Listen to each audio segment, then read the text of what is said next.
नमस्ते दोस्तों। हमारा नाम डॉक्टर विक्रांत सिंह तोमर है। Project self incorporation USA, Bharat, Tapan Chaure foundation और यूनाइटेड कॉन्शियसनेस की तरफ से आप सभी का हार्दिक स्वागत है। दोस्तों, हम योग सूत्र सीरीज का अध्ययन कर रहे हैं और आज उस सीरीज में 91वां सेशन है। आज हम लिस्बन, पुर्तगाल से इस सेशन को लाइव टेलीकास्ट कर रहे हैं। हम लोग अध्याय 4 पढ़ रहे हैं, कैवल्यपाद। और अभी तक हमने देखा कि अध्याय 3 में यह बात हुई कि जब अष्टांग योग पूरा समझाया गया तो क्या अष्टांग योग के बिना भी सिद्धि प्राप्त हो सकती है। तो अध्याय 4 के पहले सूत्र ने कहा, जन्म, औषधि, मंत्र, तप और समाधि से इस प्रकार की सिद्धि प्राप्त होती है और ऐसे परिवर्तन इंसान में आते हैं। ये परिवर्तन होता कैसे है? तो सूत्र 2 ने बोला कि प्रकृतियों में परिवर्तन से योगी के शरीर, इंद्रियों तथा चित्त की जाति में भी परिवर्तन होता है। इस परिवर्तन के लिए चित्त को कैसे जागृत करें? तो सूत्र 3 ने बताया कि यह चित्त स्वतः उस तरफ बढ़ता है, बस रास्ते की मेड़ हटा दीजिए और नई मेड़ न तैयार करें। मेड़ हटाने को सत्कार्य कहते हैं और मेड़े नई अवरोध बना देने को असत्कार्य कहते हैं। अन्य अगर ये होता रहे तो चित्त स्वतः अपने दिशा में बढ़ता है। तो इस चित्त के मूल में क्या है? सूत्र 5 ने बताया, चित्त के मूल में अस्मिता होती है, हमारा अहंकार होता है। इस कारण ये चित्त इतना फ्लक्चुएटिंग होता है। और अलग अलग चित्त की प्रवृत्तियों के मूल में क्या है? इतने सारे हमारे मन में इतने सारे भाव आते हैं, उन सब के मूल में क्या है? सूत्र 5 ने बताया कि अनेक प्रकार के चित्तों को नाना प्रकार की प्रवृत्तियों में नियुक्त करने वाला एक ही चित्त होता है। वही मल्टीफोरस फॉर्म में अलग अलग विचार हमारे दिमाग में आते हैं। तो क्या सभी का चित्त ऐसा ही होता है कि बहुत सारे विचार दिमाग में आते रहे, कभी ऐसा, कभी वैसा, कभी दाएं, कभी बाएं? सूत्र 6 ने कहा, नहीं, ऐसा नहीं होता। जो चित्त ध्यान जनित होता है वो उन संस्कारों से रहित होता है और उसी को योगी का चित्त कहते हैं। अच्छा, योगी का चित्त ध्यान जनित होता है तो दूसरों का चित्त कैसे अलग है? सूत्र 7 ने बताया कि बाकी लोगों का चित्त उनके कर्मों के अनुसार कृष्ण, शुक्ल और मिश्रित होता है। योगी के कर्म ना तो कृष्ण होते हैं, ना शुक्ल होते हैं, या मिश्रित होते हैं। इस प्रकार के कर्मों से होता क्या है, अलग अलग कृष्ण, शुक्ल और मिश्रित कर्मों से? सूत्र 8 ने बताया, जैसे कर्म होंगे वैसी वासनाएं होंगी। ये वासनाएं कब तक रहती हैं? सूत्र 9 ने बताया, हमेशा बनी रहती है, कल्पों के परे भी जाती है। वासनाओं में व्यवधान नहीं होता है, लगातार बनी ही रहती है। ये इतने समय तक क्यों बनी रहती है? सूत्र 10 ने बोला, वासनाएं इतने समय तक इसलिए बनी रहती हैं क्योंकि वासनाओं के भीतर प्राणी की एक इच्छा है कि मैं हमेशा बना रहूं। वो उसकी इच्छा अनादि है, वासना भी फिर अनादि है। यदि ये अनादि है तो इसके बचने का क्या संभावना है? सूत्र 11 ने बताया, हेतु, फल, आश्रय और आलंबन, इन 4 जगह वासनाएं इकट्ठी होती हैं। इनको समाप्त कर दीजिए, स्वतः रूप से वासनाएं समाप्त हो जाएंगी। यदि सब कुछ वासनाओं का ही अनादि खेल है तो मेरे कंट्रोल में कुछ बचता है क्या? कुछ है जो मैं कंट्रोल कर सकता हूं? सूत्र 12 ने बताया कि वासनाओं में काल का भेद होता है। वो वासनाएं जो अभी प्रकट नहीं हुई हैं, जो अभी आने वाली हैं, ये सब स्वरूप में आज विद्वान होती हैं। तो आज वर्तमान मेरे हाथ में होता है। तो मूलतः वस्तु की जो प्रकृति है वो किस पर निर्भर करती है? क्या पहले जो मेरे अंदर की वासनाएं या जो वासनाएं आने वाली हैं, या जो वासनाएं आज मेरे अंदर हैं? सूत्र 13 ने कहा कि ये सभी वासनाएं व्यक्त और सूक्ष्म स्थिति में गुण रूप में हमेशा रहती है। व्यक्त हो या नहीं हो, अंदर बनी रहती है। म्यूटेशन होता रहता है। म्यूटेशन इन्हीं 3 गुणों का होता रहता है, सत्व, रज और 3 तम गुण। इन तीनों गुणों के पृथक होने पर भी, पर व्यक्ति तो हमें एक ही नजर आता है। आप कह रहे हैं 3 अलग अलग गुण हैं, पर वो व्यक्ति तो बिल्कुल एक ही दिखता है, उसका एक ही व्यवहार दिखता है। तो सूत्र 14 ने बताया कि एक्चुअली हर व्यक्ति का बड़ा एक यूनिक मॉडिफिकेशन हुआ है इन तीनों गुणों का। इसलिए वस्तु एक नजर आती है, पर वो एक मूलतः उसके अंदर एक कॉमन चीज ये है कि उसमें एक यूनिक तरह का मॉडिफिकेशन हुआ है। इसीलिए वो एक तत्व है अंदर, क्योंकि सब उसी मॉडिफिकेशन से बने हैं। हम सब में एक चीज कॉमन वही है। तो क्या सभी को कोई एक वस्तु एक जैसी ही नजर आएगी फिर?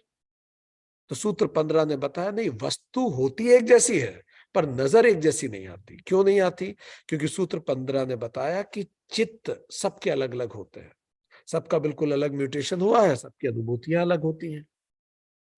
तो क्या वस्तु केवल देखने वाले की नजर पर ही निर्भर करती है? इसका मतलब तो क्या वस्तु काल्पनिक है पूरी? तो सूत्र 16 ने बताया कि नहीं, ऐसा नहीं है। वस्तु देखने वाले की नजर पर निर्भर तो करती है, पर वस्तु पूरी तरह से काल्पनिक नहीं है, क्योंकि अगर देखने वाला उसे ना देखे तो उस वस्तु का क्या होगा? तो दोनों बातें अपनी जगह सही हैं। वस्तु भी अपनी जगह सही है और देखने का महत्व भी अपनी जगह सही है। तो किसी वस्तु का देखा जाना, मैं किस प्रकार देखूंगा या मैं किस वस्तु को देखूंगा, ये किस पर निर्भर करता है? सूत्र 17 ने बताया कि चित्त पर जिस वस्तु का प्रतिबिंब पड़ता है उसका ज्ञान हो जाता है, जिस पे प्रतिबिंब नहीं पड़ता उसका ज्ञान नहीं होता। अतः चित्त की प्रवृत्तियों को देखता कौन है अंततः?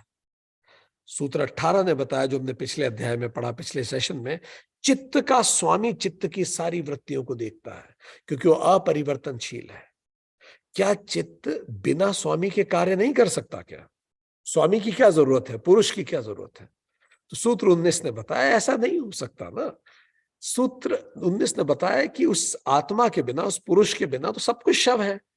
तो चित्त स्वप्रकाश थोड़ी है, वह दृश्य है, वो देखा जाता है अंतरात्मा के द्वारा, तो वो स्वप्रकाश नहीं है। तो क्या मन चित्त और जगत या चित्त और उसके स्वामी को एक साथ देख सकता है? अब यहां से हम बात शुरू करेंगे। सूत्र 20 कि नहीं, चित्त और विषय का ज्ञान एक ही समय पे नहीं हो सकता। हमने यहां पिछली बार छोड़ा था सूत्र 19 पे कि चित्त स्वप्रकाश नहीं है। अब यहां से हम आगे बात शुरू करेंगे और आपको हम थोड़ा सा पहले ले जाएं। हमने दो बातें की थी। पहला, ये चित्त का स्वामी कौन है, इसको पता लगाने के लिए हमने दो प्रिंसिपल की बात की थी। What ever I can be aware of is not me, जिसके बारे में मैं जान सकता हूं, जो मेरे जानने की वस्तु है, वो मैं नहीं हो सकता। दूसरा, the qualities of object belongs to the object not me. Object की जो क्वालिटी है वो ऑब्जेक्ट को बिलोंग करती है, मुझको बिलोंग नहीं करती। टेबल के हार्ड होने से मैं हार्ड नहीं हो जाता। इस पे हमने पिछली बार बात की थी। इससे हमें पता लगा कि चित्त का स्वामी कौन होता है। ठीक। और अगर मैं, जैसे हमने पिछली भी बात की थी कि ये सब क्वालिटीज उस व्यक्ति को डिपेंड, उस वस्तु पर निर्भर करती है। मन दुखी है इसका मतलब नहीं मैं दुखी हूं। फिर दूसरा प्रश्न हमने ये उठाया था कि ये चित्त का स्वामी चित्त को कैसे प्रकाशित करता है। तो हमने एक टॉर्च का उदाहरण लिया था कि इस प्रकार प्रकाशित करता है। आज इसके आगे बात शुरू करेंगे। हमने अभी तक बात की कि चित्त का स्वामी कौन है, वो कैसे प्रकाशित करता है। अब इसके आगे आज का सेशन हम शुरू करेंगे, जिसमें हम पहले उसी चर्चा को आगे बढ़ाएंगे। अब चलिए, जान लिया मैंने कि चित्त का स्वामी चित्त को कैसे प्रकाशित करता है। बट तीसरा प्रश्न ये उठता है, how can I remain aware of my true nature that is consciousness. मैं पूरे समय इस बात को कैसे ध्यान रखूं कि मेरा ट्रू नेचर कॉन्शियसनेस है। चलिए, मैंने जान लिया चित्त के स्वामी को और मैं ही वो चित्त का स्वामी हूं, मैं कैसे ध्यान रखूं। तो हमने अब आज यहां से शुरू करेंगे। हमने देखा कि कॉन्शियसनेस, जिसको चेतना कहते हैं, चित्त की वृत्तियों से अप्रभावित रहती है। हमने देखा जैसे प्रकाश जिस वस्तु पर पड़ता है वो उस प्रकाश में कोई परिवर्तन नहीं लाती। वस्तु वस्तु दिखने लगती है, उसके बारे में अवेयरनेस आ जाती है, पर प्रकाश वैसे ही बना रहता है। चेतना अचल है, अपरिवर्तनशील है और साक्षी बनी रहती है। अनमूव्ड ऑब्जर्वर, बस हम देखते हैं। कई लोग मन की उदासी को देखते हैं, जैसे दूर कुर्सी लगा के बैठ गए, देखो आज मन उदास है, आज मन प्रसन्न है, आज मन में बड़ी एंजाइटी है, आज मन में बड़ा गुस्सा है। वो मैं गुस्से में नहीं हूं, आज मन में गुस्सा है, आज मन में एंजाइटी है, आज मन में उदासी है। अब मैंने डिसओन कर दिया इस मन को। जब मन परेशान हो तो मन से बात करें कि भाई तुम क्यों परेशान हो इस तरह से, क्योंकि मैं ये नहीं कह रहा हूं मैं परेशान हूं। जब मैं अपनी टर्मिनोलॉजीज में भी, अपने स्वाध्याय में भी इस तरह से बात करना शुरू करता हूं, मैं दूर से देखता हूं कि देखो मन कितना उथल पुथल हो रहा है मन में। आधी लड़ाई तो मैं यही जीत लेता हूं, क्योंकि जब मैं दूर से देखता हूं उस मन को, मैं देख पाता हूं देखो मुझे चिढ़ हो रही है, देखो मैं परेशान हो रहा हूं। जब मैं कहता हूं तो फिर मैं कंफ्यूज हो जाता हूं। तो मुझे क्या कहना है? देखो, ये मन परेशान हो रहा है, मन को चिढ़ हो रही है। तो फिर मैं कौन हूं? मैं बड़े शांत भाव से उस मन की सारी ऊहापोह को देख रहा हूं, उसके सारे फ्लक्चुएशंस को देख रहा हूं। ईर्ष्या आ रही है, मैं देख रहा हूं, देखो अब मन ईर्ष्या से भर गया। देखो मन अभी अहंकार से भरा हुआ है। देखो मन इन चीजों से भरा हुआ है। जब मैं इसको बिल्कुल शांत भाव से देख पाता हूं, इसी के लिए हमने मुंडक उपनिषद की वो कथा पढ़ी थी। दो चिड़िया हैं, ऊपर वाली चिड़िया बिल्कुल शांत भाव से देखती है, नीचे वाली चिड़िया मन की तरह दौड़ भाग करती है, और ऊपर वाली चिड़िया बिल्कुल शांत भाव से देखती है, वो बस अंदर से आवाज देती है। तो जब हम बिल्कुल साक्षी बन के देखते हैं, चुपचाप देखते हैं, क्योंकि देखने के लिए बहुत जरूरी है कि हम शांत रहें। हम नहीं देख पाएंगे ना मन की गति को, अगर हम भी उसी गति से भाग रहे हैं। आप सोचिए, कोई व्यक्ति आपसे नाराज हो रहा है, ठीक, आपसे वो नाराज हो रहा है व्यक्ति, और आप भी चिढ़ रहे हैं, आप भी चिढ़ रहे हैं, वो भी नाराज हो रहा है, तो क्या होगा अंततः? जब हम दोनों नाराज होंगे तो कोई कुछ देख नहीं पाएगा, और झगड़ा बहुत तेजी से बढ़ेगा, बहुत तेजी से बढ़ता है झगड़ा। पर अगर वो व्यक्ति नाराज हो रहा है और मैं बिल्कुल शांत, बिल्कुल शांत, तब धीरे धीरे वो व्यक्ति खुद देख पाएगा कि वो गुस्सा हो रहा है, वो चिढ़ रहा है। क्यों? क्योंकि आप वापस चिढ़ नहीं रहे हैं, आप केवल शांत भाव से उसको देख रहे हैं, शांत भाव से उसको उत्तर दे रहे हैं, बिल्कुल शांत होकर। धीरे धीरे धीरे धीरे आप देखेंगे ये शांति उसमें भी जाने लगेगी। पर अगर आप भी रिफ्लेक्ट करते हैं, आप भी उसके गुस्से को दिखा रहे हैं अपने व्यवहार में, तो फाइनली दोनों गतिशील हैं, कुछ रुकने नहीं वाला। हम अगर गति देखना चाहते हैं तो हमें रुकना पड़ेगा, क्योंकि जो रुका है उसी ने गति को देखा है। बिना रुके नहीं हो सकता, बिना रुके नहीं देखा जा सकता। इस चलायमान चित्त को वही देख सकता है जो ठहरा हुआ है। स्वयं भागते हुए हम इस भाग दौड़ को ऑब्जर्व नहीं कर सकते। जैसे किसी होटल की खिड़की से आप देखिए सड़क पे भागती हुई गाड़ियां, देखिए कितना अलग सा मन होता है उसको देखकर। पर अगर आप उनमें से किसी एक गाड़ी में बैठ के भाग रहे हैं तो ये सब दिमाग में नहीं आएगा उस समय। Can you relate with it? कभी आप दूर से देखिए भागती दौड़ती दुनिया, तब एक अलग सा भाव आता है, यार कहाँ दौड़ लगा रहे हैं, कहाँ जाना है सबको, इतनी जल्दी किस चीज की है, किधर दौड़ लग रही है। ये सब तब भाव आते हैं जब आप रुके हुए हैं, तो आपको ये दौड़ भाग, ये अलग अलग भावनाएं दिखती हैं लोगों की। पर अगर हम भी इमोशनली चार्ज हैं तो हम दूसरे के इमोशन को थोड़ी देख पाएंगे, ना ही एक दर्पण की तरह उसको रिफ्लेक्ट कर पाएंगे ताकि वो व्यक्ति देख पाए। इसीलिए हमें रुकना जरूरी है। हम दौड़ेंगे तो हम रजिस्टर ही नहीं कर पाएंगे कि सब लोग दौड़ रहे हैं, ठीक, हमें लगेगा यही तो जीवन है। फॉर्मूला वन की स्पीड होती है 351 किलोमीटर प्रति घंटा, फॉर्मूला वन। हम में से किसी ने आज तक इतनी तेज कार नहीं चलाई होगी, होगी नहीं, हमारी कार में उतनी कैपेसिटी नहीं होती, ठीक। फॉर्मूला वन करीबन 352 किलोमीटर प्रति आवर तक दौड़ती है। इससे तेज होता है पैसेंजर एरोप्लेन, ये 926 किलोमीटर प्रति आवर तक चलता है। उसी से हम यहां लिस्बन आए। इससे भी तेज होता है रॉकेट, जो 28,000 किलोमीटर प्रति आवर की रफ्तार से दौड़ता है। पर अगर आप नोटिस करें कि जब आप फॉर्मूला वन से दौड़ते हैं, आप तो कैसे नोटिस करेंगे, हम तो कैसे नोटिस करेंगे, ड्राइवर भी इसको नोटिस नहीं कर पाएगा, ठीक, क्योंकि वो खुद ही उतनी तेजी से दौड़ता है। ड्राइवर भी तो 350-52 स्पीड से दौड़ रहा है, तो ध्यान नहीं दे पाता। एरोप्लेन इतनी तेज स्पीड पे चलता है 926 किलोमीटर प्रति आवर, पर देखिए कितनी शांत रहता है, क्योंकि जब आप खिड़की के बाहर देखते हैं तो दूर दूर तक आसमान दिखते हैं, सब शांत है। तो आपको लगता है आप बिल्कुल शांत है, जबकि आप 326 किलोमीटर प्रति आवर की दर से दौड़ रहे हैं।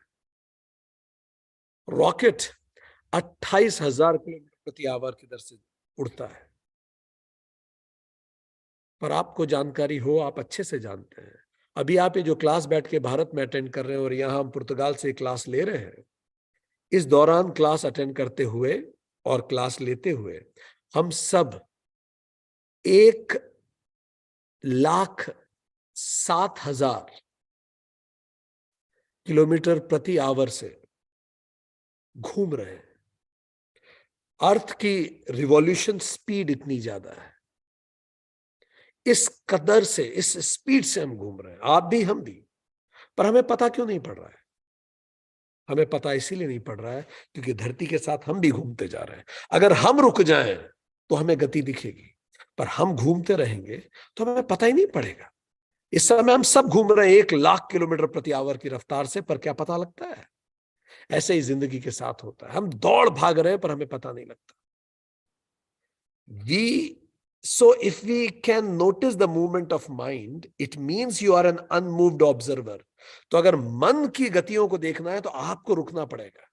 अगर गुस्सा आया और आप खुद गुस्से में आ गए तो फिर आप नहीं देख पाएंगे गुस्सा आ रहा है। आपको तो रुकना पड़ेगा तो आप देख पाएंगे गुस्सा आ रहा है। आपको तो रुकना पड़ेगा तो आप देख पाएंगे कि चिढ़ हो रही है। आपको रुकना पड़ेगा। पर अगर साइमल्टेनियसली मैं खुद सैड हो जाऊं, you become simultaneously sad as sadness fills in, तो फिर क्या होगा? माइंड कभी नहीं पता लगा पाएगा कि दुख अंदर अराइज हो रहा है। Unless you are an unchanging observer, you can observe the changing mind. आप नहीं देख सकते हैं। उसी ने जाना है जो ठहर गया है, और जिसने जाना है वो भी ठहर गया है। बुद्ध ने जाना, बुद्ध मौन हो गए, बिल्कुल चुप हो गए, कुछ न कहा। सालों बाद जब वापस लौटे, एक व्यक्ति जो बुद्ध से सबसे ज्यादा नाराज था या हो सकता था, कौन है? उसका नाम लिखिए। जो बुद्ध से सबसे ज्यादा नाराज हो सकता था, जिसके लिए कहीं गहराई में बुद्ध खुद को गिल्टी भी मानते थे कि हाँ, कहीं ना कहीं मैं उसके लिए उत्तरदायी हूं, और गिल्टी ना भी मानते हो पर कहीं ना कहीं मन में उत्तरदायित्व का भाव जरूर था कि मैंने इसे बड़ा कष्ट दिया। नाम बताएंगे? यस, यशोधरा। सो बुद्ध जब लौट के आए इतने साल बाद, आनंद बुद्ध के साथ थे। बुद्ध ने आनंद को कहा कि आनंद थोड़ा रुको, मैं यशोधरा से मिलके आऊंगा, मैं अकेले जाना चाहता। आनंद ने बोला मैं भी चलता हूं। बुद्ध ने बोला नहीं, तुम मत चलो, तुम्हारे जाने से वो असहज हो जाएगी, उसके मन में मेरे प्रति बड़ी नाराजगी होगी जो स्वाभाविक है। मैं चला गया, उसे बताए बिना चला गया। कितना कुछ उसके अंदर बीता होगा इन सालों, कितना कुछ राहुल जो बेटा है उसने पूछा होगा। अपने कर्तव्यों से बड़ी बंधी हुई, अपने संस्कारों से बंधी हुई, वो मेरे प्रति एक अपशब्द भी राहुल को न कह सकी होगी। कितना उसके मन में अपने बारे में भी विचार आया होगा। उसने अपने अस्तित्व पे भी प्रश्न चिन्ह लगाया होगा कि क्या मुझ में कोई कमी थी जिसके कारण मैं उसे छोड़ के चला गया? क्या उसमें कोई कमी थी? उसके मन में ये भी कई विचार आए होंगे। समाज की कितनी सारे पलों में उसने मुझे मिस किया होगा, और उस दौरान उसको कितना मुझ पे गुस्सा भी आया होगा। तो मुझे जाने दो सामने, वो डिजर्व करती है सारा गुस्सा मुझ पर निकालना। बुद्ध कई सालों बाद यशोधरा के सामने खड़े थे। यशोधरा को न समझ में आया, वो हंसे, रोए, चिढ़े, इतने सारे भाव, सालों के भाव एक साथ उमड़ रहे थे।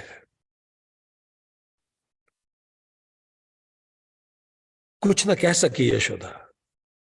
यशोधरा ने कहा, काश आप मुझसे कह के जाते तो क्या मैं आपको रोक लेती। बुद्ध मौन खड़े रहे। यशोधरा लगातार उसके बाद बोलती रही। उन पे क्या कुछ गुजरा बोलती रही। बुद्ध मौन खड़े रहे। बुद्ध ने कुछ नहीं बोला। बुद्ध ठहर गए थे, कोई रिएक्शन नहीं। बुद्ध जान चुके थे इस वर्ल्ड ड्रामा को, पर इस वर्ल्ड ड्रामा को जानने के बाद बुद्ध ने यह अपेक्षा नहीं की कि आसपास सारे बुद्ध हो जाएं। वो स्वयं बुद्ध थे, इसीलिए शांत थे, पर उनके मन में यह अपेक्षा नहीं थी कि यशोधरा भी शांत हो जाए। यशोधरा का जिंदगी को देखने का अपना एक नजरिया था। जब तक वो बुद्धत्व को प्राप्त नहीं होगी, वो उसी नजरिए से देखेगी। ये बात बुद्ध जानते थे, पर कितने लोग जो आध्यात्मिक पथ पे आते हैं वो अपने घरों में व्यवहार करते समय इस बात का ध्यान नहीं रखते। यदि आप आध्यात्मिक रास्ते पे हैं तो आप शांत रहिए। सामने वाला उसकी अपनी यात्रा के अनुसार आपसे बात करेगा। हो सकता है कि अभी उसकी यात्रा वहीं तक पहुंची है कि उसके लिए पैसा बहुत महत्वपूर्ण है, तो वो वैसी बात करेगा। हो सकता है उसके लिए उसकी यात्रा वहीं तक पहुंची है कि वो बड़ी चालाकियों का जीवन जिएगा, वो वैसी ही बात करेगा। बुद्ध शांत थे। यशोधरा बोलती रही, बोलती रही, बोलती रही। बुद्ध बिल्कुल शांत रहे और बुद्ध ने कहा, यशोधरा, वो जो सिद्धार्थ जिससे तुम नाराज हो, जो यहां से गया था, जब तुम शांत हो जाओगी तो तुम देखोगी ये वो व्यक्ति नहीं है जो यहां से गया था। ये बिल्कुल अलग व्यक्ति है जो तुम्हारे सामने खड़ा है। सिद्धार्थ तो कब का जा चुका। सिद्धार्थ बुद्ध बन गए थे, पर यशोधरा तो अभी भी पत्नी ही थी। ये बात बुद्ध ने ध्यान रखी। इसी को आध्यात्मिक उन्नति कहते हैं। बहुत बोलने के बाद धीरे धीरे यशोधरा भी शांत हुई, क्योंकि बुद्ध ने प्रतिक्रिया नहीं की। बुद्ध की उस गहरी शांति को देखकर जब यशोधरा के अंदर का सब निकल गया, सारा गुबार निकल गया, तब उसके अंदर करुणा का जन्म हुआ, उसके अंदर प्रेम का जन्म हुआ। ये प्रेम अपेक्षाओं के परे प्रेम था, कोई अपेक्षा नहीं थी। अब ये प्रेम स्व आत्मानुभूति के लिए था। और फिर यशोधरा भी बुद्ध के रास्ते पे चल निकली। यदि हमें किसी दूसरे में परिवर्तन लाना है, हम चाहते हैं कि दूसरे का गुस्सा कम हो, तो शुरुआत ये करें कि वो जब हमसे रिएक्ट करके बात करे तो हम शांत रहें। ये इस बहाने हम भी अपने आप को टेस्ट कर पाएंगे और इस बहाने हम उसको भी स्वयं को रिफ्लेक्ट करने का मौका देंगे। तो बुद्ध वो है जो ठहर गया। लाओ त्से मौन हो गए, सब मौन हो गए। अर्जुन कहता है कि मैं देखूं, मैं देखूं, चलिए कृष्ण आगे रथ ले चलिए, मैं देखूं। और कृष्ण को उसी पल पता पड़ गया कि ये लड़ नहीं पाएगा, क्योंकि देखना चाहता है। जो देखता है वो कहां लड़ पाया। लड़े वही हैं जिन्होंने देखा ही नहीं। बुद्ध सब कुछ हार दिए, सब छोड़ दिया बुद्ध ने, और उस छोड़ के भी मुस्कुरा रहे थे। सब छोड़ के मुस्कुरा रहे थे। सब छोड़ के मुस्कुराना बुद्ध हो जाना है। और अशोक ने सब कुछ जीत लिया, पर वो जीत के दुखी था, क्योंकि उसने जीतने के बाद देखा। युद्ध में तो नहीं देखा। अर्जुन ने युद्ध के पहले देखा, अशोक ने युद्ध के बाद देखा, पर जिसने भी देखा है वो ठहर गया है। अशोक ठहर गया। H.G. वेल्स नामक महान इतिहासकार अपने इतिहास में लिखते हैं, उनकी विश्व इतिहास में, अशोक अद्भुत है राजाओं की दुनिया में। ऐसे विरले राजा हुए हैं जो जीत के दुखी हैं। हार के दुखी होना स्वाभाविक है, पर हार के मुस्कुराना बुद्ध जानते हैं। जीत के दुखी होना अशोक जानता है। अशोक ठहर गया। उसने युद्ध का परित्याग कर दिया, सच्चे मन से परित्याग कर दिया। सबसे इंपॉर्टेंट बात है कि हम ठहरेंगे तो हम कॉन्शियसनेस को देख पाएंगे। जीसस कहते हैं, आंखें हो तो देख लो, कान हो तो सुन लो। उनके कहने का मतलब इन आंखों से नहीं है। अगर अंतर की आंखें आप में हैं तो आपको ड्रामा दिखना चालू होगा, पर उसके लिए आपको ड्रामा से थोड़ा अलग होना पड़ेगा। तो आप देखेंगे कि सब ड्रामा चल रहा है। आप देखेंगे गंभीरता से किसी भी चीज को लेने की आवश्यकता नहीं है। बस एक चीज है जिसको हमें गंभीरता से लेना है, वो है हमारा खुद का स्पिरिचुअल एलिवेशन। बाकी सब ड्रामा है। अभी कुछ दिनों पहले हम माउंट आबू में थे, तो वहां वो जो वर्चुअल रियलिटी वाले चश्मे लगाए जाते हैं, तो एक छोटे से बच्चे को लगा दिया गया और उसको डायनासोर की वैली वाला चश्मा लगाया हुआ। तो हुआ ये, वो बच्चा जोर जोर से चिल्लाने लगा। वो जैसे जैसे रोलर कोस्टर में डायनासोर की वैली होते हुए जा रहे थे, जोर जोर से चिल्ला रहा था। उसके पापा, उसकी मम्मी उसे देख के हंस रहे थे। पूरी दुकान में, हम भी वहीं बैठे थे, वो एकदम से अट्रैक्शन का केंद्र बन गया। वो इतनी जोर से चिल्ला रहा था मानो सब कुछ हो रहा है इस सब, और सब हंस रहे थे। हम भी हमारा काम छोड़ के वहां चले गए उस बच्चे को देखने। इतनी जोर जोर से चिल्ला रहा मानो ये सच में हो रहा है। फिर थोड़ी देर बाद जब कुछ अति हो गया होगा तो उसने चश्मा वो निकाल के रख दिया और ऐसे हक्का बक्का इधर उधर देखने लगा। फिर उसके पिताजी ने फिर पहना दिया उसे, फिर वो उछलने लगा और हम सब लोग इतने हंस रहे उसको देख के। It was such a fun. तब हमें लगा ये जो एस्ट्रल मास्टर्स होते हैं ना, ये हम लोगों को देख के ऐसे ही हंसते हैं। हम लोगों को लग रहा है कि जीवन में ये बर्बाद हो गया, ऐसा खराब हो गया, ऐसा खराब हो गया, ये सब वो वीडियो गेम चल रहा है, एक चुटकी होगी और हम यहां से चल देंगे। तो ऐसा मत सोचिएगा कि एस्ट्रल मास्टर के मन में कोई विशेष करुणा आ जाती होगी हमें देख के कि अरे इसके साथ क्या हो रहा है। उनको पता है हर अनुभव जिससे हम गुजर रहे हैं वो हमें बनाने के लिए हमने ही चुना है। सो इसीलिए जीसस कहते हैं आंखें हो तो देख लो। इस वर्चुअल रियलिटी को देखने के लिए हमें चश्मा हटाना पड़ेगा, और जब हम चश्मा हटाएंगे तो अपने आप हम देखेंगे कि कैसे मन हमारा छोटी छोटी चीजों में परेशान होता रहता है। इसी को ऋषियों ने कहा श्रवण, मनन और निदिध्यासन। श्रवण, मनन और निदिध्यासन। श्रवण करो, शास्त्र सुनो, ऋषि से, गुरु से पढ़ो, जानो उन्हें। मनन, फिर उस पर मनन, मेडिटेट करें। फिर निदिध्यासन, फिर हमेशा उसको प्रैक्टिस करें। कहीं भी जाएं आप देखिए कि इस सब चीजों से आध्यात्मिक पाठ मुझे क्या मिलता है, मैं क्या स्पिरिचुअल लर्निंग मुझे यहां से मिलती है। इससे जब आप देखेंगे तो अपने आप पाएंगे कि आप ठहरने लगेंगे, धीरे धीरे आप स्थिर होने लगेंगे और आप सही को देख पाएंगे। रमन महर्षि की तबीयत बहुत खराब हुई एक बार। रमन महर्षि आंख बंद करके जब लेट गए, धीरे धीरे उन्होंने देखा कि प्राण उनके शरीर से बाहर हो रहे हैं। उन्होंने प्राण जब शरीर के बाहर गए तो उसके बाद नीचे उन्होंने अपना शव भी देखा। फिर प्राण शरीर में वापस ले आए। रमन महर्षि को समझ में आया कि यह सब एक ड्रामा है और इसको मुझे ज्यादा गंभीरता से लेने की आवश्यकता नहीं। रामकृष्ण परमहंस की तबीयत बड़ी खराब हुई। मां शारदा की आंखों से आंसू रुकते नहीं थे। मां शारदा ने कहा अब मैं विधवा हो जाऊंगी, मैं चूड़ियां तोड़नी पड़ेंगी मुझे अगर आप चले गए मुझे छोड़ के। रामकृष्ण परमहंस ने कहा मां शारदा, जिसको तुमने प्रेम किया है वो तो कभी नहीं जा सकता, और जो जा रहा है उसको तुमने प्रेम ही नहीं किया। ये शरीर जा रहा है पर मैं तो सदा के लिए हूं। तो यदि तुमने मुझे प्रेम किया है तो तुम सदा सधवा हो, पर अगर तुमने मेरे शरीर को प्रेम किया है तो तुम विधवा हो। मां शारदा वो पहल पहल महिलाओं में से रहा होगा भारत की पुरातन सभ्यता में जिन्होंने अपनी चूड़ियां तोड़ी नहीं तोड़ी उस समय, क्योंकि वो बात समझ गई थी, उन्होंने देख लिया था। ये बहुत महत्वपूर्ण है कि हम रुक जाएं और इस ड्रामा को देखें।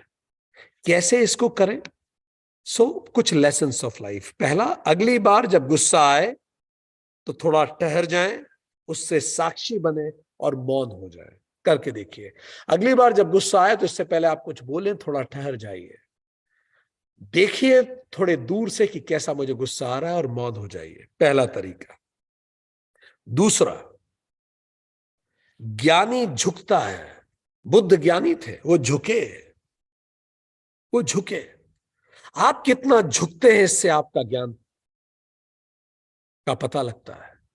अगर हम नहीं झुक रहे मतलब अहंकार बहुत ज्यादा है, अज्ञानी अकड़ता है, ज्ञानी हमेशा झुकता है। तो जहां झुक सके वहां झुकिए, जितना झुक सके उतना अच्छा है। तीसरी बात, लोग अपनी मैच्योरिटी में समझेंगे। आपके बहुत ज्यादा पुश करने से उनकी स्वाभाविक यात्रा डिस्टर्ब हो जाएगी। कहिए और भूल जाइए। दुखी होने की भी जरूरत नहीं है, क्यों नहीं समझ रहा है, वो जब समझना है समझ जाएगा। अभी हम समझे हैं कि उसे समझने में समय लगेगा। तीसरी बात, दुनिया की दौड़ देखने के लिए चौराहे पे बैठ जाइए, बालकनी में बैठ जाइए, कुछ पल शमशान में जाके बैठिए। हमने किया है, अनुभव से बता रहे हैं।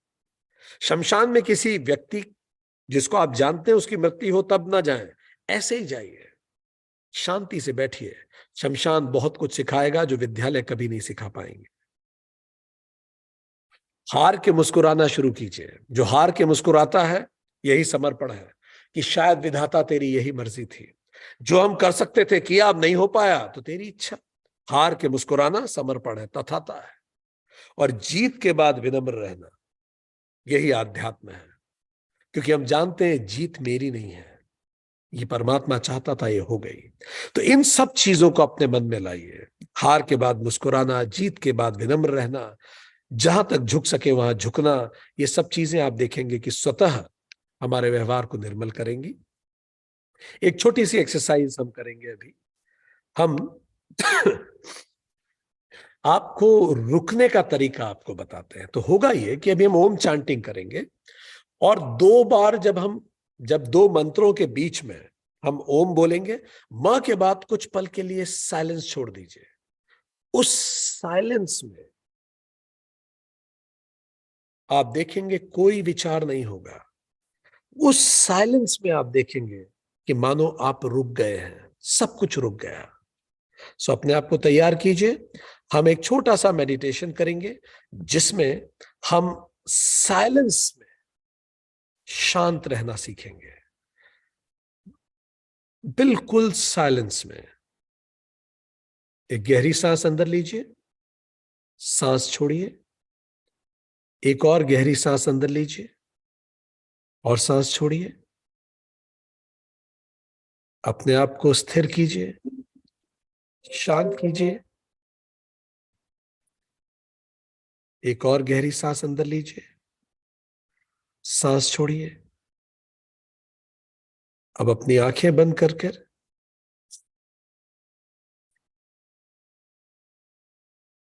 एक बार फिर से अपने पूरे शरीर को शिथिल कर दीजिए।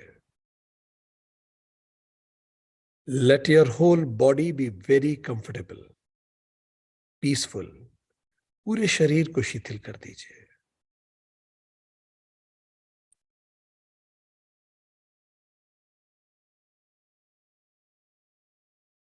और अब हमारे साथ ओम आप बोलेंगे।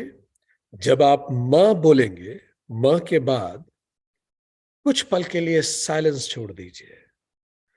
उस शांति में सब कुछ रुका हुआ रहेगा।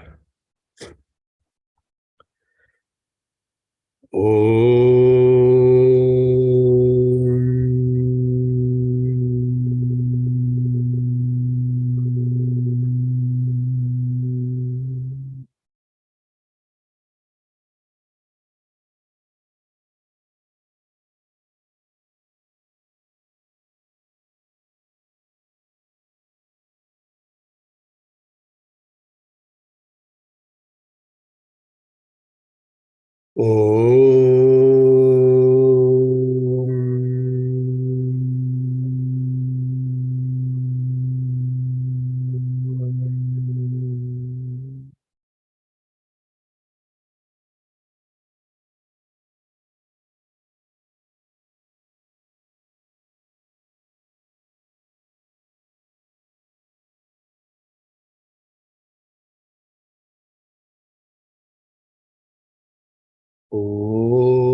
ओ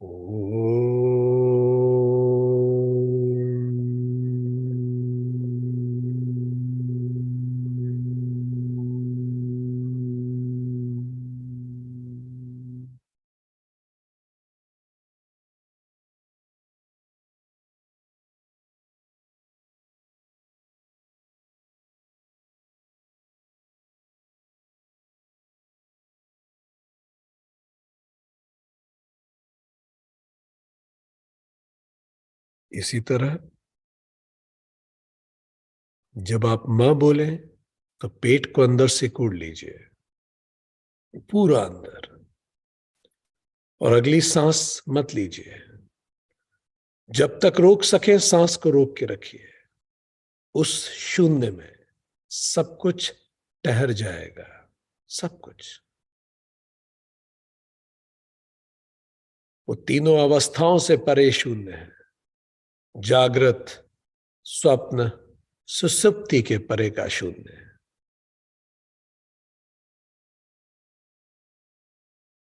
वो तीनों गुणों से परे शून्य है। सत, रज और तम से परे शून्य है।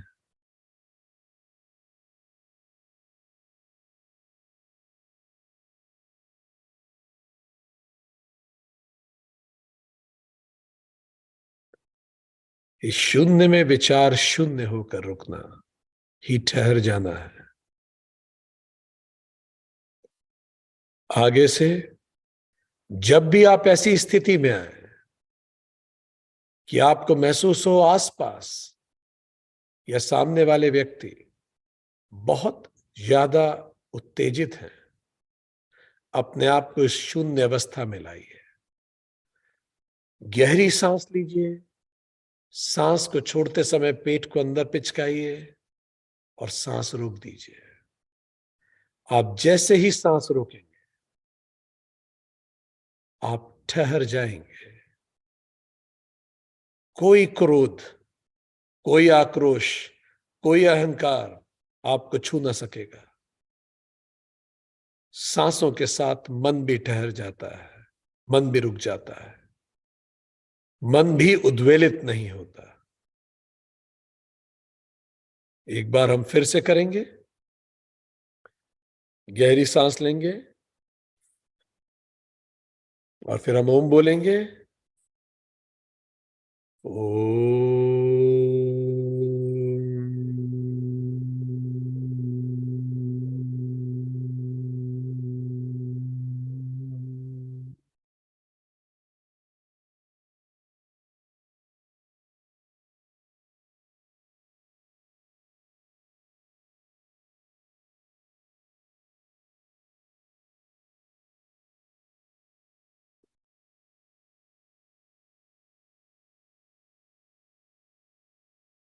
जब भी आप तैयार हो धीरे से अपनी आंखें खोल सकते हैं।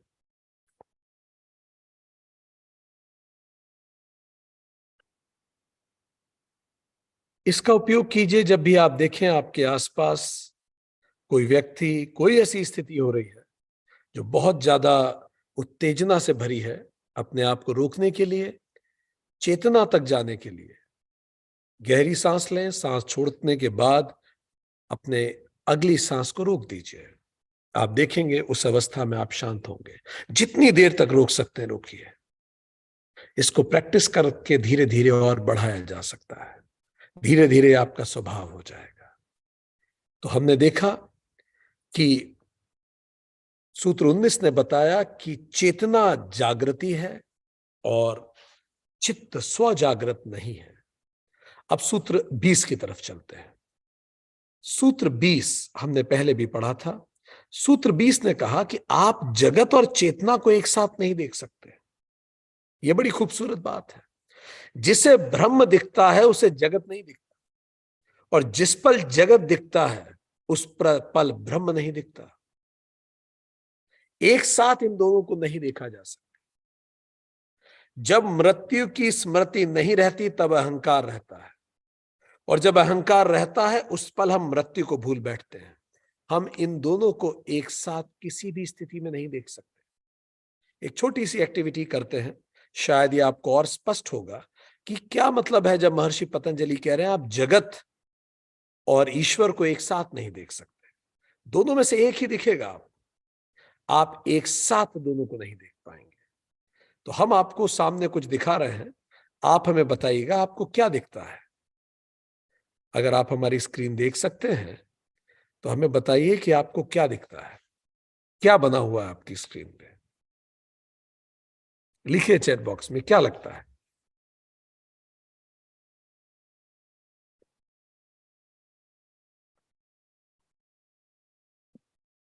लिखिए। लेडी, ओल्ड लेडी, ठीक है। ठीक है। प्रिंसेस मतलब यंग है कि ओल्ड है प्रिंसेस?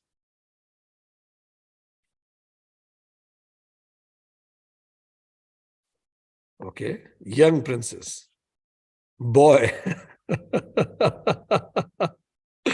नाइस। क्या दिख रहा है आपको? यंग गर्ल, ठीक है।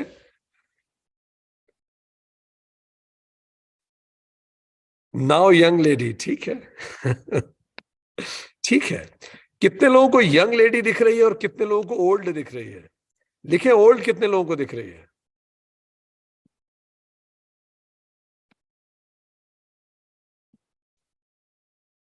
दिख रही है ओल्ड लेडी आप लोगों को?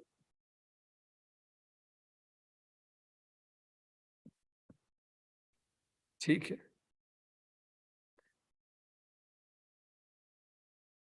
सॉरी। सो आपको ये दिख रही है। अब हम फिर से आपको दिखाते हैं और अब आप हमें बताइएगा what do you see now. इसमें जिन लोगों को यंग लेडी दिख रही है, अब वो देखें कि क्या उन्हें ओल्ड भी दिख रही है। कितने लोगों को ओल्ड और यंग दोनों दिख रही है? लिखें चैट बॉक्स में, how many of you can C both. ठीक है, आदित्य बोथ देख सकते हैं। ठीक है, कितने लोग लिखें बोथ अगर आपको बोथ दिख रही है? वेरी गुड, बहुत अच्छा, बहुत अच्छा, बिल्कुल ठीक है। जिनको नहीं दिख रही उनकी हम मदद करें। पहले हम यंग लेडी दिखाते हैं। ये यंग लेडी का ये चिन्ह है, ये चिन्ह है, देखिए। ये यंग लेडी की ये नाक है, ये उसकी आईब्रो है। ये यंग लेडी है जो हमने आपको बताया अभी। यंग लेडी एक तरफ फेस करी हुई है, ये उसका चिन्ह है, ये उसकी आईब्रो है, ये उसकी नाक है। ये यंग लेडी का कान है और ये उसके सिर पे कोई फर लगा हुआ है। दिख रहा है आप सभी को? अब अगर हम ओल्ड लेडी की बात करें, सो ये ओल्ड लेडी की आंख है, ये ओल्ड लेडी की नाक है, ये ओल्ड लेडी के लिप्स हैं। देखिए अब जरा, ये ओल्ड लेडी की आंख है, नाक है और लिप्स है। दिस इज आईज, ये आंखें हैं, ये नाक है, ये लिप्स हैं। देखिए, दिख रहा है आप सभी को बहुत? अब ये कोशिश करें एक साथ एक ही नजर में दोनों देखें। कर सकते हैं क्या? एक साथ आपको दोनों देखना चाहिए। आप एक साथ दोनों नहीं देख पाएंगे। जिस पल आपको यंग उस सेकंड तो आप नहीं देख पाएंगे। जिस सेकंड आप यंग देख रहे हैं उस सेकंड आप ओल्ड नहीं देख पाएंगे। जिस सेकंड आप ओल्ड देख रहे हैं उस सेकंड आप यंग नहीं देख पाएंगे। इसका मतलब जिस सेकंड आप जगत देख रहे हैं उस सेकंड आप जगदीश्वर को नहीं देख पाएंगे। जिस सेकंड आप जगदीश्वर को देख रहे हैं उस पल आपको जगत नहीं दिखेगा। ये दोनों एक साथ दिख ही नहीं सकते। जैसे प्रकाश और अंधकार एक साथ दिख ही नहीं सकते। ये कैसे हो सकता है? अगर प्रकाश है तो अंधकार नहीं है, अगर अंधकार है तो प्रकाश नहीं है, अगर ब्रह्म है तो फिर जगत नहीं है, मिथ्या है, जगत मिथ्या। आदि शंकराचार्य ने कहा ब्रह्मम सत्यम जगत मिथ्या। और अगर जगत है तो फिर ब्रह्म मिथ्या है। इसीलिए वो लोग जिन्होंने जगत को सत्य माना उन्हें ब्रह्म दिखा ही नहीं कभी। They can't see it. महर्षि पतंजलि यही कह रहे हैं, आप नहीं देख सकते दोनों को साथ में, यह संभव नहीं है। क्योंकि जिस पल आप देख रहे होंगे उस पल आप एक ही चीज देखते होंगे। या तो आप जगत देखेंगे या तो आप जगदीश्वर देखेंगे। जिस पे भी आप फोकस करेंगे दूसरा बैकग्राउंड हो जाएगा। जैसे अभी आप हमें देख रहे हैं तो पीछे जो कुछ है ये बैकग्राउंड है। अगर आप उसको देखेंगे तो हम बैकग्राउंड हो जाएंगे। आप किस पे ध्यान रखते हैं स्वतः दूसरी चीज बैकग्राउंड हो जाएगी। बैकग्राउंड के लिए वो चीज का पीछे जाना जरूरी नहीं है। अभी आप हमारी हमारी सेशन अटेंड कर रहे हैं, अचानक एक विचार आपके दिमाग में आया और वो विचार फिगर हो गया और हम बैकग्राउंड हो गए। आपका पैर दुख रहा था पर आप क्लास अटेंड करने बैठे, अचानक हम फिगर हो गए और पैर दर्द बैकग्राउंड हो गया। हर पल कोई एक चीज फिगर होती है और कोई एक चीज बैकग्राउंड होती है। Figure ground, figure ground. इसीलिए ज्ञानी को जगत नहीं दिखता और अज्ञानी को परमात्मा नहीं दिखता। इसीलिए ये हमेशा समय चलता रहता है। दक्षिणेश्वर की रानी हुई रानी रासमणी। रानी रासमणी ने एक बड़ा खूबसूरत सा मंदिर बनाने का उनके मन में एक सपना आया। उनके दिवंगत पति का भी मन था कि एक मंदिर बने दक्षिणेश्वर में। तो रानी रासमणी ने एक सुंदर मंदिर बनाया दक्षिणेश्वर में, काली मां का मंदिर। पर चूंकि भारत की उस समय इतनी कुरीतियां थी समाज में इतनी सारी कुरीतियां थी कि वो निचली जाति की थी रानी रासमणी, इसीलिए उनको मंदिर बनाने की अनुमति ही नहीं थी। उन्होंने 1 लाख पंडितों को बुलाया उधर, पर कोई उन्हें नहीं मिला। कोई उनको सहयोग नहीं कर रहा था, कोई उस मंदिर का पुजारी बनने को तैयार नहीं था, क्योंकि रानी रासमणी मंदिर बनाने के लिए एलिजिबल नहीं थी। आप कल्पना कर सकते हैं, वेदों की धरती में ऐसा सच में हुआ। कोई पंडित तैयार नहीं था, क्योंकि वो नीचे जाति की थी, इसीलिए वो उनके बनाए हुए मंदिर में भगवान की पूजा नहीं कर सकते थे। अब क्या करें, बड़ी परेशानी थी।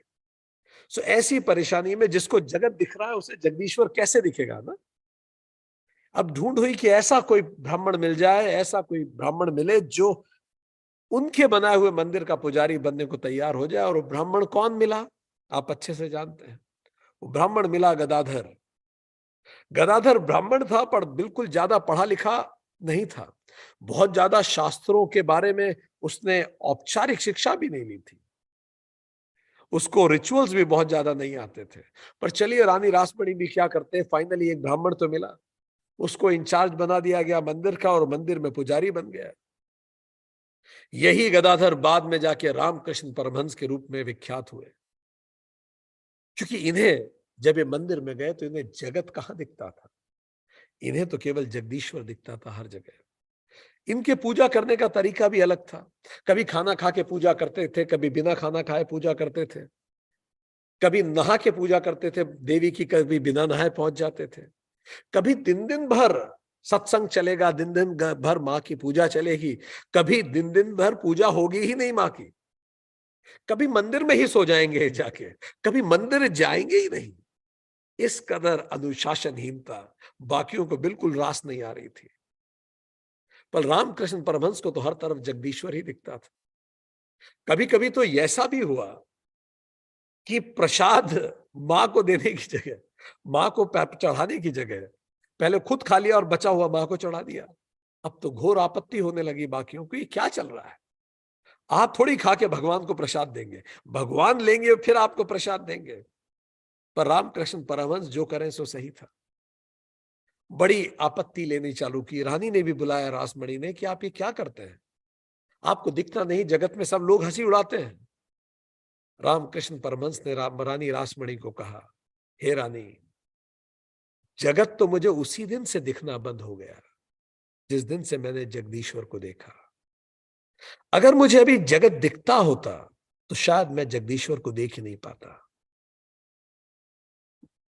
जो खुद को छोटा समझे जानो वो बहुत बड़ा है, और जो खुद को बड़ा समझे जानो कि वो एक्चुअली बहुत छोटा है। यही आध्यात्म का नियम है।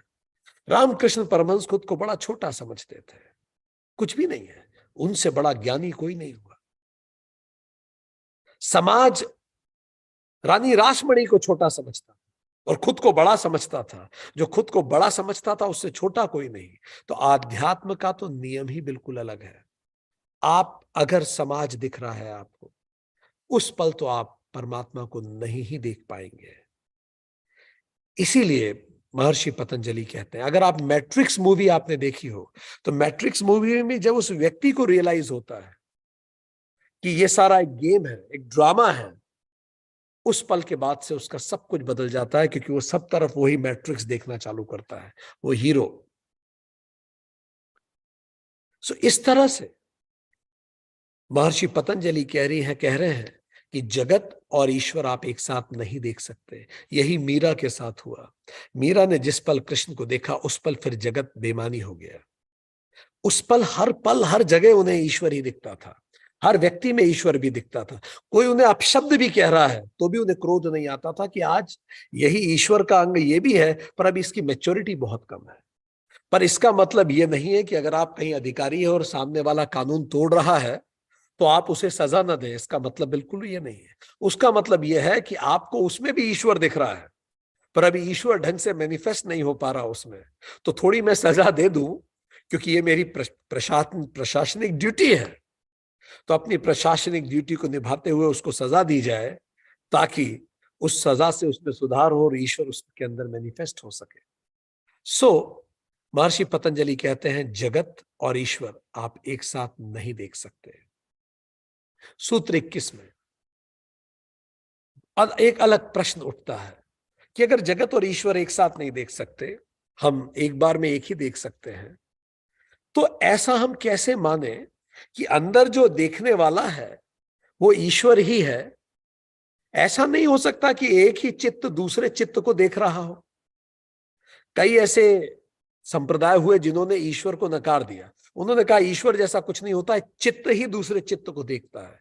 तो इसीलिए सूत्र 21 ने कहा चित्त अंतर दृश्य बुद्धि बुद्धे है अति प्रसंग स्मृति संकर। एक चित्त को दूसरे चित्त का दृश्य मान लेने पर वह चित्त फिर दूसरे चित्त का दृश्य होगा। इस प्रकार अनावस्था प्राप्त होगी और स्मृति का भी मिश्रण हो जाएगा।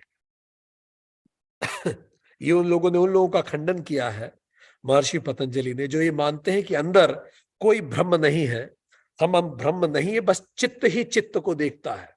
दृष्टा भी चित्त है और दृश्य भी चित्त है। इसका मतलब टेबल को जो आंख देख रही है, आंख के पीछे देखने वाली आईज की पावर है, उसके पीछे जो चित्त देख रहा है, उसको देखने वाला दूसरा चित्त है, उसको देखने वाला तीसरा चित्त है। बस ऐसे ही है, एक चित्त दूसरे को देखता रहता है। तो महर्षि पतंजलि ने कहा अगर ऐसा है तो हर चित्त की अपनी स्मृतियां होंगी। तो इतने सारे चित्त की अपनी अपनी स्मृतियां, अपने अपने देखने का तरीका, अपनी अपनी प्रोसेसिंग, तो इंसान तो पागल हो जाएगा। ऐसी तो अनावस्था हो जाएगी। कहीं तो एक बात हो जो अंतर आखिरी में कहे कि नहीं ये सही है। कोई तो अंतरात्मा की आवाज होनी चाहिए ना। नहीं तो इतनी सारी आवाजें जब गूंजेंगी तो इंसान तो कंफ्यूज हो जाएगा। सूत्र 19 में कहा गया कि चित्त दृश्य है, स्व प्रकाशित नहीं है, और पुरुष अंतिम दृष्टा है। अब उसी के आगे ये तर्क दिया गया है सूत्र 21 में। सूत्र 21 कह रहा है कि जैसे बुद्धिज्म भी ये मानता है कि कोई पुरुष नहीं है, कोई आत्मा नहीं है, बस चित्त ही दूसरे चित्त को देख रहा है। तो अगर हम ये मान लें कि आत्मा जैसा कुछ नहीं है और मन ही दूसरे मन को देखता है, बहुत सारे हमारे अंदर मन होते हैं और उसके अंदर कोई अंतरात्मा नहीं है, तो बस खूब सारे चित्तों का जोड़ मैं हूं, अलग अलग चित्त है। सिगमंड फ्रॉइड, वेस्ट भी इस बात को मानने लगता है। वेस्ट में भी सिगमंड फ्रॉइड हुए, वो भी ये कहते हैं कि तीन हमारे चित्त हैं, हमारे मन में तीन तरह का मन के कंपोनेंट्स हैं। एक को उन्होंने कहा इड, दूसरे को कहा ईगो, तीसरे को कहा super ego. Id, ego, super ego. कितने लोगों ने इनका नाम सुना है? हाथ खड़ा करें। Id, ego, super ego. तो सिगमंड फ्रॉइड ने इड, ईगो, सुपर ईगो का बात कही। उन्होंने भी कहा ऐसी कोई पुरुष नहीं है, ऐसा कोई पुरुष नहीं है जो निर्धारित करे कि अंदर क्या चल रहा है। एक्चुअली ये अलग अलग चित्त है। तो ये जो सूत्र है ये सिगमंड फ्रॉइड को गलत बताने के लिए है। सूत्र 21, ठीक है। सिगमंड फ्रॉइड ने कहा एक तो होता है इड। चलिए अब हम आप देखें हम लोगों के अंदर इड क्या है। इड का मतलब हमारे अंदर अनकॉन्शियस जो है, हमारा बिल्कुल अचेतन मन, बहुत अंदर, उसको कहा गया इड। अनकॉन्शियस है ये। इड किस में काम करता है? Pleasure principal. इड को समझने के लिए एक छोटे से बच्चे को देखो। बच्चा क्या करता है जिसमें उसको मजा आए? उसके जीवन का एकमात्र लक्ष्य है प्लेजर। घर में सबका व्रत है और आज पूजा किए बिना खाना नहीं खाना। बच्चा जाएगा, थोड़ा सा उठा के खा लेगा। क्यों? क्योंकि उसमें उसे मजा आ रहा है। तो वो किस प्रिंसिपल से गवर्न है? Pleasure principal. यही प्रिमिटिव प्रिंसिपल है, इमीडिएट सेटिस्फैक्शन। ठीक। कई लोग बड़े होने के बाद भी इड से ही गवर्न होते हैं। कौन लोग होते हैं जो इड से गवर्न होते हैं? मान लीजिए किसी ने आपको कुछ कह दिया तो आपको बहुत तेज गुस्सा आएगा, और ये गुस्सा आपका शांत कब होगा? जब आप भी बदले में कुछ कह दें तो इमीडिएटली शांति मिलती है। किसी ने आपको चिढ़ा रखा और अपशब्द जब आप उसे कह देते हैं वापस, तो कई लोगों को बड़ी शांति मिलती है। आहा।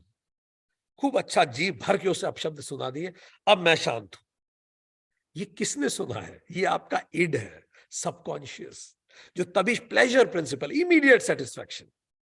ये लोग जब एग्जाम देने जाएंगे तो खटाक से चीटिंग करना शुरू कर देंगे। चीटिंग इमीडिएट सेटिस्फैक्शन दे रही है। ये वो करेंगे जिसमें उन्हें सेटिस्फैक्शन मिलेगा, इसमें दिमाग लगाना ही नहीं। वो करो जिसमें मजा आता। उधार लेके भी घी पीना पड़े पी जाओ, अगला जन्म किसने देखा? वो करो जिसमें अभी मजा आता है। ठीक है, अभी आराम से सर क्लास पढ़ा रहे हैं तो लेट के अटेंड करो। कौन देख रहे हैं? सर थोड़ी देख रहे हैं। लेट के अटेंड करो। ठीक है, सब्जी लेके काटना चालू करो। वो करो जिसमें मजा आ रहा हो।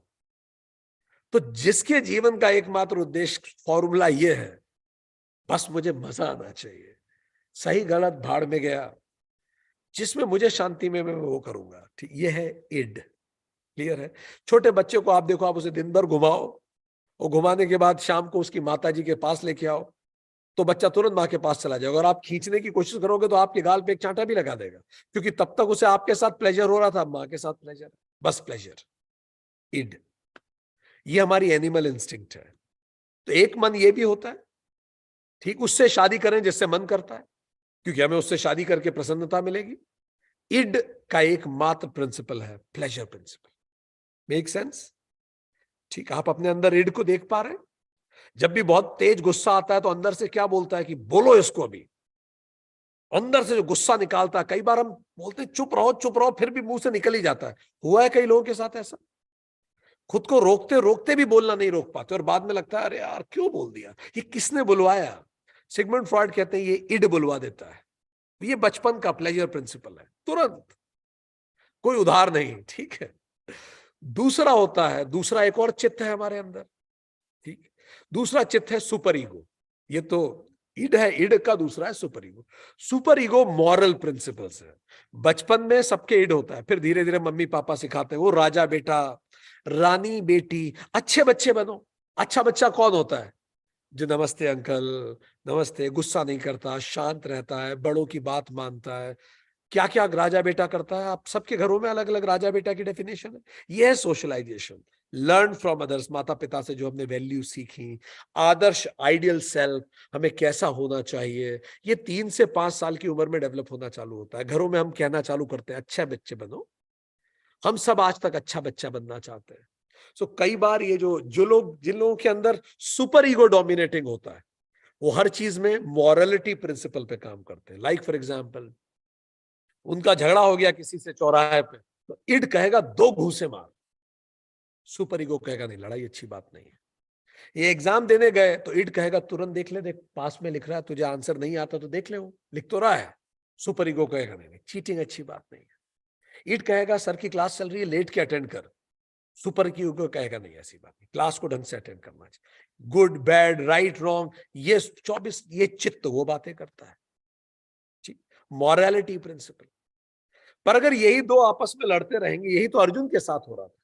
अर्जुन का अंदर से, अर्जुन का एक इड ये कह रहा था मारो जाके, बड़े अत्याचार किए इन्होंने।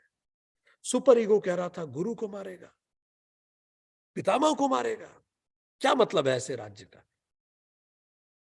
ये टकराने लगे। फिर इन दोनों के बीच में तीसरा आता है, उसको कहते हैं ईगो। सिगमंड फ्रॉइड ने बोला ईगो एक और चित्त है। ये कह रहे ना एक चित्त को देखने वाला, दूसरा चित्त, उसके पीछे एक और चित्त, तो वो कह रहे तीसरा चित्त ego. Ego is a rational principle. वो ईगो इन दोनों को कहता है ठीक है थोड़ा रुको जरा, दोनों की बात समझे, ये लॉजिकल है। ये कहेगा देखो ऐसा है, उसने तुम्हें मारा, ये ठीक बात है। इड कहेगा वापस मारना है, सुपर ईगो कहेगा नहीं नहीं लड़ना नहीं है। तो ईगो कहेगा रुको रुको जरा समझे हम, रैशनैलिटी प्रिंसिपल। देखो उसने मारा है, ये सच बात है, और उसको मारना भी चाहिए वापस, ये भी सच बात है। पर ये ध्यान रखो अभी आप उसी की गली में खड़े हो, मारा तो 4 और इकट्ठे होके पीट देंगे। तो ऐसे करो, चुपचाप यहां से निकलो, अच्छे से तैयारी करके आओ और वापस आके मारना। ये कौन कर रहा है? ये ईगो कह रहा है, रैशनल प्रिंसिपल। ठीक है, इड कह रहा है तुरंत खा लो, हो सबका व्रत, हमें क्या फर्क पड़ता है, खा लो। सुपर ईगो कह रहा है नहीं नहीं, कोई देखे या ना देखे नहीं खाना। ईगो कहता है देखो ऐसा है, पता किसने पढ़ना है कि खाया है कि नहीं खाया है। अभी सब देख रहे हैं तो मत खाओ, जैसे सब चले जाए चुपचाप खा लेना एक, पता कहां पड़ेगा, तुम भी खुश, लोग भी खुश। समझ गए आप? सो ईगो पूरे जीवन भर इन दोनों को सेटल करने में लगा रहता है। ये तीसरा चित्त है। ईड तुरंत फर्रा निकाल के चीटिंग करना चालू कर देगा। सुपर ईगो टीचर होना, वो चीटिंग नहीं करेगा। ईगो कहेगा देखो टीचर की पीठ हुई तो चीटिंग कर लो, टीचर सामने देखे तो चीटिंग नहीं कर। क्लियर? सो आप इन तीनों को अपने अंदर महसूस कर पाते हैं? ये तीनों अंदर से चिल्लाते हैं। अगर ये तीनों ही हमारे अंदर होते और कोई स्पेक्ट्रम सबस्ट्रैक्टम नहीं होता तो इंसान पागल हो जाता। ये लोग जो सुसाइड करते हैं वो क्यों करते हैं? इन तीनों की आपसी लड़ाई के अंदर इंसान इतना परेशान हो जाता है कि इंसान सुसाइड कर लेता है। क्योंकि कोई अंतरात्मा की अगर आवाज आप नहीं सुनेंगे तो फिर बचेगा क्या? हेमलेट जो शेक्सपियर ने किताब लिखी है उसमें यही तो होता है। वो जो राजकुमार होता है हेमलेट, उसके पिता की हत्या उसकी चाचा और उसकी मां मिलकर कर देते हैं। और जब तक वो वापस लौट के आता है तो उसे पता पड़ता है चाचा ने पिता का राज्य ले लिया और मां से शादी कर ली है। अब हेमलेट बड़ा परेशान, पिता की हत्या हुई है, तो ईड कह रहा है उसका मारो, बदला लो। सुपर ईगो कह रहा है कि नहीं, अब वो मां का पति है, अब मां के पति को कैसे मारूं? ईड कह रहा है कि मारो। कंफ्यूज हो गया और फाइनल उसने स्वयं को खत्म कर लिया। कई बार इस तरह की चीजें हमारे घरों में, हमारे जीवन में हमें खूब परेशान करती हैं। शादी इससे करूं जिससे मन है तो ईड संतुष्ट होता है, पर ईड संतुष्ट होता है तो मैं अच्छा लड़का नहीं हूं, अच्छी लड़की नहीं हूं, क्योंकि माता पिता की बात नहीं मान रही। और ये झगड़े कई बार इस कदर बढ़ते हैं कि व्यक्ति अपने आप को नहीं संभाल पाता।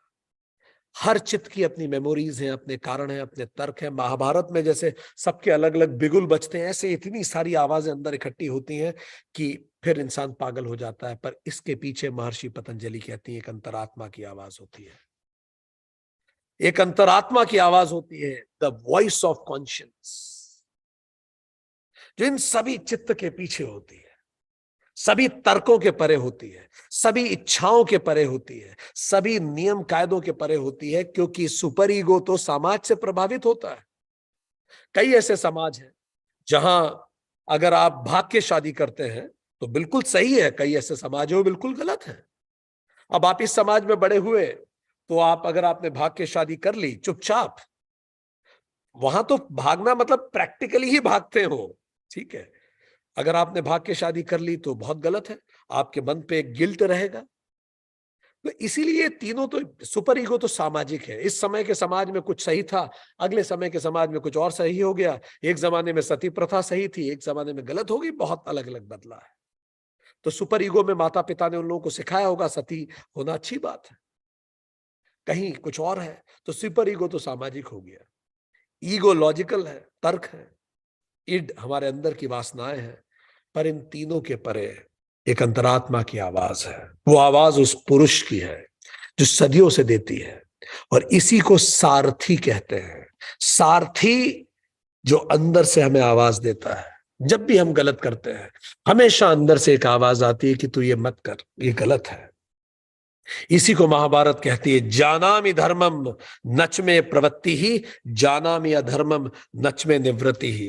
अर्जुन, दुर्योधन कहता है भगवान कृष्ण को, हे कृष्ण मुझे अच्छे से पता है सही क्या है, पर फिर भी मैं सही की तरफ बढ़ नहीं पाता, मुझ में ताकत नहीं है। मुझे अच्छे से पता है गलत क्या है, पर फिर भी मैं गलत करने से खुद को रोक नहीं पाता, मुझ में ऐसी इच्छा शक्ति नहीं है। ये कौन बताता है क्या सही है अंततः क्या गलत? यही अंतरात्मा की आवाज है। और ये अंतरात्मा की आवाज ना होने पे इंसान पागल हो जाएगा, क्योंकि यही तो बताता है अंततः सही क्या है, गलत क्या है, मुझे क्या करना है। जापान के एक मॉन्क हुए, वो मॉन्क के पास बहुत सारे स्क्रिप्चर्स थे। जब वो स्क्रिप्चर जापान पहुंचे तो पाली भाषा में थे, बुद्धिज्म की पाली भाषा में। तो एक फकीर था, उसने संकल्प लिया कि ये सारे बुद्ध का जो कथन है, जो पाली भाषा में आ गया है जापान में, इसका जापानी में अनुवाद करवाएंगे। तो उसने अनुवाद के लिए भीख मांगना शुरू किया। तो फकीर था, 10 साल में, कई साल में जाकर उसके पास 10,000 रुपए इकट्ठे हुए। 10 साल भीख मांगने के बाद, इतनी भिक्षण के बाद उसके पास 10,000 रुपए इकट्ठे हुए। अब उसका अनुवाद उसने शुरू करवाना चालू किया, पर इतने में अकाल पड़ गया। तो जब अकाल पड़ा तो सब लोग परेशान होने लगे। इस फकीर के इड ने कहा, अनुवाद जल्दी खत्म करो। सुपर ईगो ने कहा कि भाई लोग भूखे मर रहे हैं। ईगो ने कहा, ऐसा करो, जो 10,000 रुपए इकट्ठे हुए इसमें से 2,000 उनको भी दे दो, 8,000 ट्रांसलेशन में लगा दो, दोनों काम कर लो। Reality principal. वो ध्यान में बैठा, उसने अपने अंतरात्मा की आवाज सुनी। अंदर से क्या आवाज आती है? जब भी आप ध्यान में बैठते हैं, किसी भी प्रश्न को लेकर बैठिए सुबह, और बिल्कुल शांत होके अपने आप से वो प्रश्न पूछिए और सुनिए अंदर से क्या आवाज आती है। एक धीमी पर मजबूत आवाज आएगी। उसको अंदर से आवाज आई। उसने पूरे 10,000 रुपए दे दिए अकाल में। अब काम पूरा ठप्प पड़ गया ट्रांसलेशन का। फिर उसने फिर 10 साल और भिक्षा मांगी और फिर 10,000 इकट्ठा किया। ये सच्ची घटना आपको बता रहे हैं। पर उस समय जब 10,000 इकट्ठा हुआ, फिर से ट्रांसलेशन शुरू हुआ। पर अचानक इस बार बाढ़ आ गई जापान में। फिर सबने कहा, किसी ने कहा कि ट्रांसलेशन जारी रखो, ये महत्वपूर्ण है, लंबे समय तक काम आएगा, बाढ़ तो आती जाती रहती है। किसी ने कहा कि नहीं, ये लोग मर रहे हैं। फिर ऐसी भी बात आई, थोड़ा ऐसा थोड़ा वैसा। उसने अंतरात्मा की आवाज सुनी और पूरे 10,000 रुपए फिर दे दिए। फिर उसने कम से कम 10-12 साल फिर भिक्षा मांगी और फिर 10-15 हजार इकट्ठे किए। अब उसकी उम्र 82 साल हो गई थी। और अब जब उसके पास फिर पैसा इकट्ठा हुआ 82 साल की उम्र में, तब जब उसने अनुवाद पूरा करवाया और जब पहली पुस्तक आई, उस पुस्तक पे लिखा था भगवान बुद्ध के कथन एडिशन 3, थर्ड एडिशन। तो लोगों को बड़ा अजीब लगा कि पहली बार ही छप रही है, ये थर्ड एडिशन कैसे है?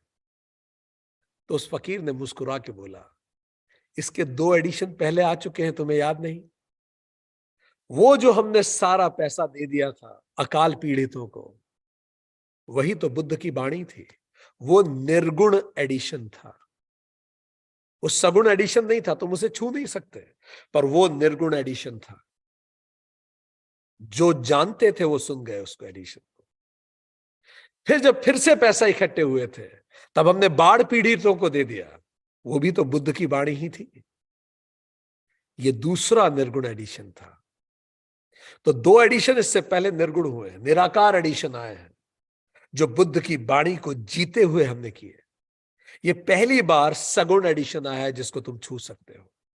सो दोस्तों, सेवा धर्म का निर्गुण एडिशन है।